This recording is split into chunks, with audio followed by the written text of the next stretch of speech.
terperot-perot guys di situ, di Teluk Lerong.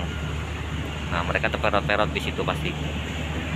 Tuh saling mepet kan di situ, karena di situ arusnya deras. Jadi mereka harus harus menyeimbangkan antara laju dan ini dan pelan ya. Jadi harus seimbang antara yang di depan dengan yang depannya lagi. Jadi saling pepet. Nah contohnya seperti ini, Dani dan